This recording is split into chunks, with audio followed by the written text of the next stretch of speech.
Dear students, I, Suresh Kumar, Principal, M, is bringing to you your 10+2 General English, a series of lectures for your online study. I am uploading these lectures on school YouTube channel GSS Boys School Guru Sahai, so that you may get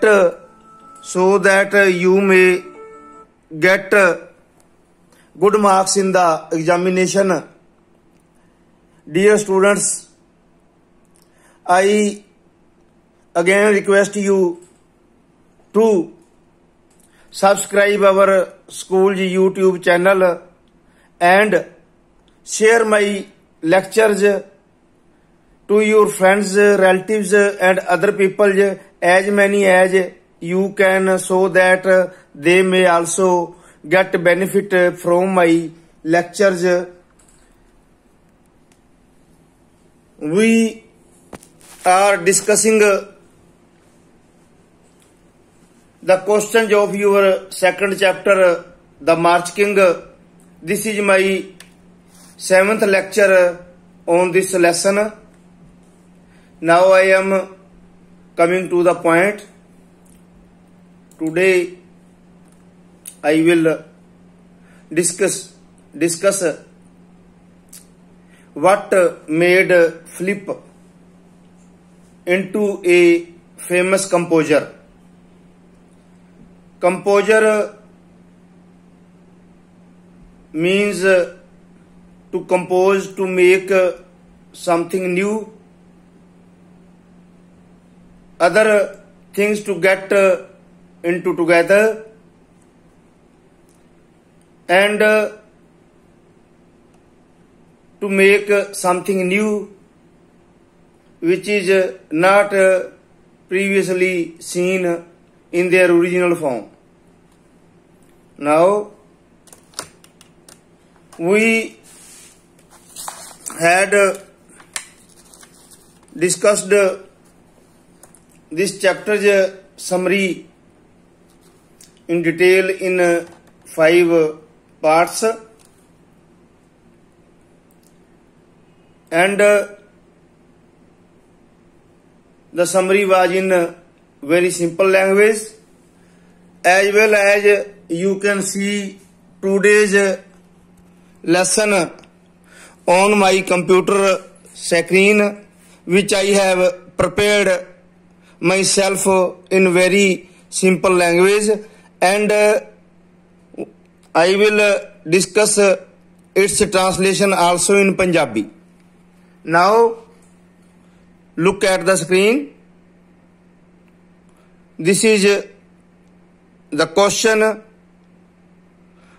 I am discussing with you today.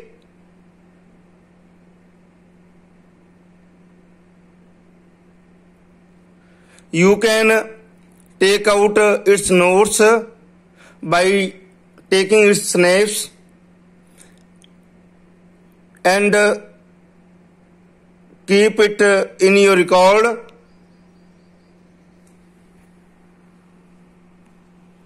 And this is my office made at home.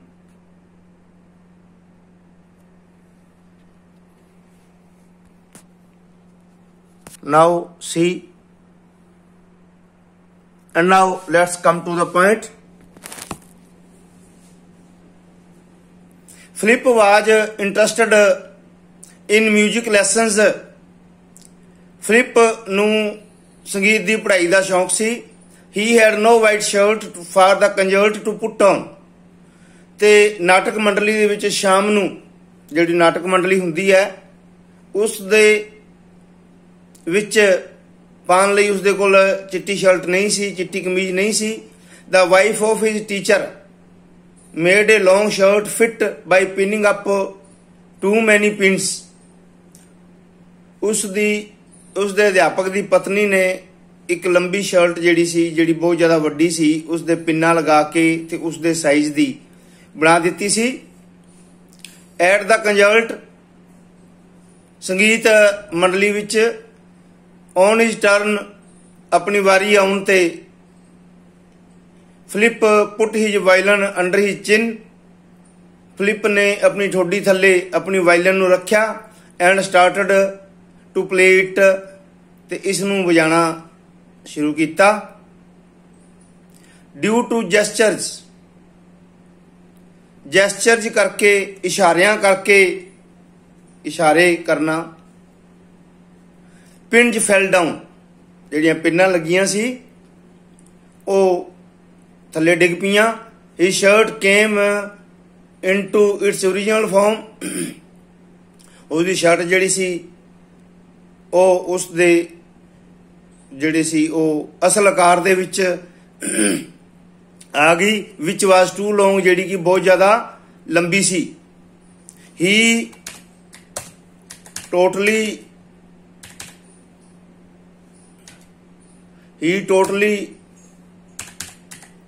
Lost in it ओ तकरीबन इस दे विच खो गया सी जां गवाच गया सी। He became a laughing stock for the audience ते उसने जिहड़ा है वो लोकां दी इकट्ठ दे विच एक मजाक दा पात्र बन गया सी। He forgot what he was playing ते भुल गया सी कि वो की वजा रहा सी। His teacher scolded him for making a mess of the performance ते उसदे अध्यापक ने उसनूं अपनी जिहड़ी परफॉर्मेंस है ये खराब करन दे लई डांटिया खराब करन करके डांटिया। He gave up the idea of taking lessons in music उसने जिहड़ा है संगीत की पढ़ाई करन दा ख्याल त्याग दिता। ही विश टू डाई वो मर जाना चाहता सी। He wanted to be a baker वो एक बेकरी वाला बनना चाहता सी। But this job was too hard not to feel tired परंतु एक काम उसका इन्ना थकाउण वाला सी इन्ना सख्त सी कि वो थक जाता सी। He could not do the job of bakery along with education in music वो जिहड़ा सी बेकरी का काम अते पढ़ाई का काम संगीत की पढ़ाई का काम कट्ठिया नहीं कर सकता सी। So he felt he would like to die rather than to become a baker. कहता भी वो इसलिए उसने महसूस किया कि वो बेकर बनने दे नालों मरना पसंद करेगा।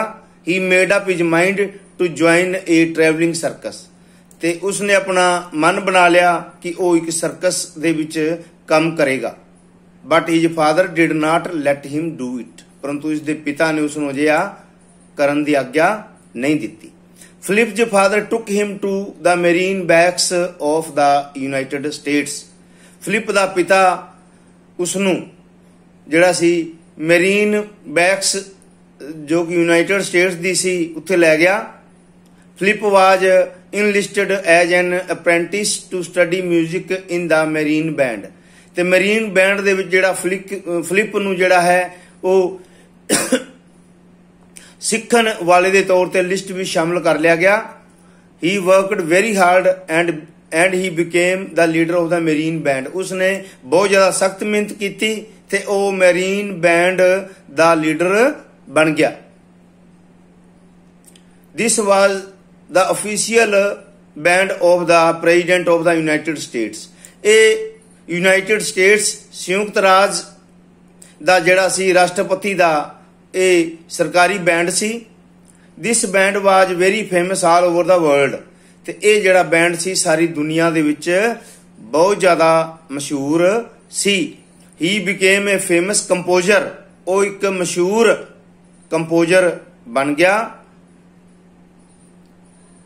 ही wrote a one of the famous marches for a special occasion ते एक विशेष मौके दे लई उसने अपने जिहड़ियां मार्चिज सी जिहड़ियां उन्हां दे विचों एक मार्च दे उत्ते लेख लिखिया।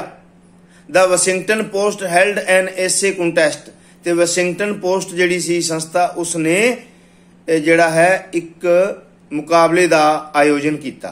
A big day was planned, एक मशहूर दिन वड्डा दिन जिहड़ा सी वो निश्चित किया गया। The Washington post March was played, ते वाशिंगटन पोस्ट जिहड़ा मार्च सी, जिहड़ा धुन जिहड़ी सी मार्च सी वो किया गया।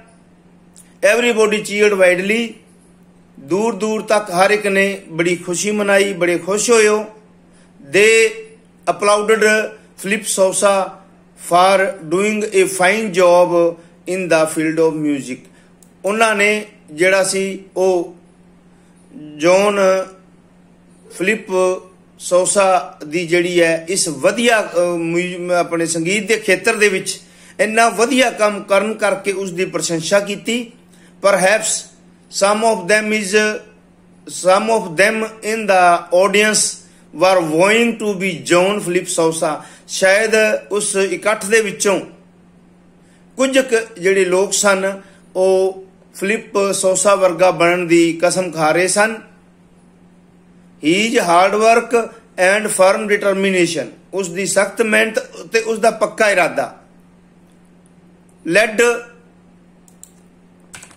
led him to be a famous music composer। उसनू जिहड़ा है वो एक मशहूर संगीत दा कंपोजर बना दिता सी। This is the question beta today we have discussed। What were the circumstances that led him to be a famous music composer? But this question can also be asked in the form what were the things, what were the reasons that was why he became a famous music composer। Now students, stay home, stay safe। Corona pandemic is spread all over the world and especially in India it is targeting the youth, people like you, and you should not